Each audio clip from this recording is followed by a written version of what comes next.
Now, you also wrote a book. So you took the your passion in your career, it took it towards your passion in real life. Like I said in your intro, you're a big fan of football, or as Americans know it as soccer. I'm probably going to go back and forth because I don't know which one I should be using right now, but that's okay. I'm going to use both. So the book, why write the book? And who's the target audience for the book?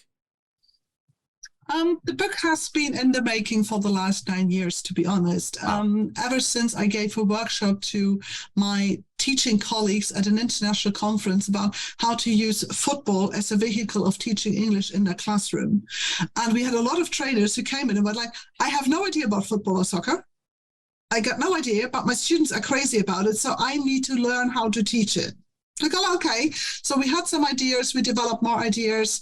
And I live, as you can see in the background, I live in an area that's football crazy. We have so many teams in the Bundesliga, which is like the top league in Germany.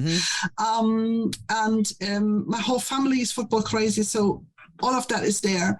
And then I started using that in English. And one of the biggest moments of pride was actually I was teaching a group of accountants in 2014, the day after the semi-final versus Brazil, where Germany just beat Brazil. They hammered them 7-1. And I just bought this big tabloid that we have in Germany because they had full page pictures of the goals and no comment. So I brought that into the classroom and said, okay, today, past simple, gentlemen, retell me the entire match using the pictures. It was one of the best lessons we ever had, and they really understood the past simple because they talk about what did I do yesterday, what happened in the match, or what was happening in the match if they were going for past progressive. And this is actually what you can do if people are passionate about something and they really want to talk about something. And this is the key motivation factor here, where we say there's so many people out there who want to talk about football and soccer. Professionals, so people at an academy who want to be a player, who want to play in Europe, and they need really good English skills. A lot of them come from Japan or African countries and so on. And then, of course, the people like the managers and the staff that works with these people, because you can't always rely on an interpreter. But then you have journalists, you have bloggers, you have football fans like me.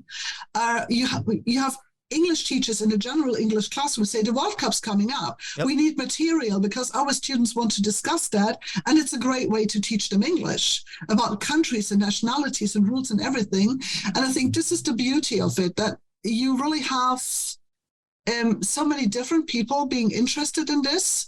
And a lot of them would love to be able to discuss this in English.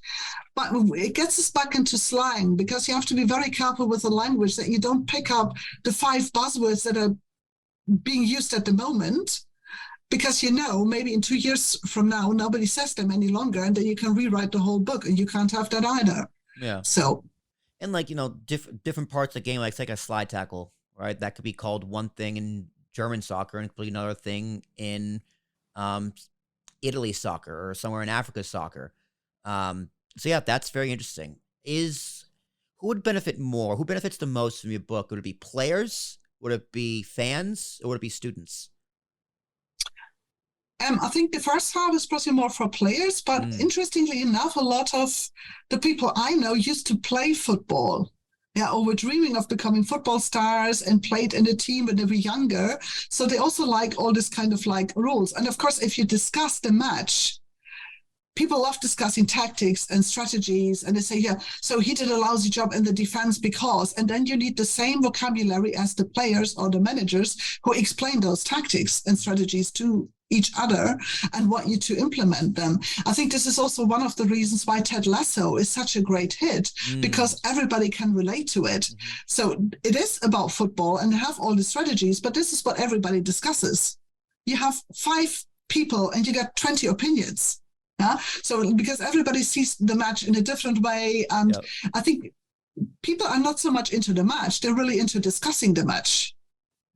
Because it shows themselves as experts and everything. And they're very frustrated that they're not able to do that in a foreign language. So they cannot talk to the supporters of the other team at a national match because the Italian isn't existing.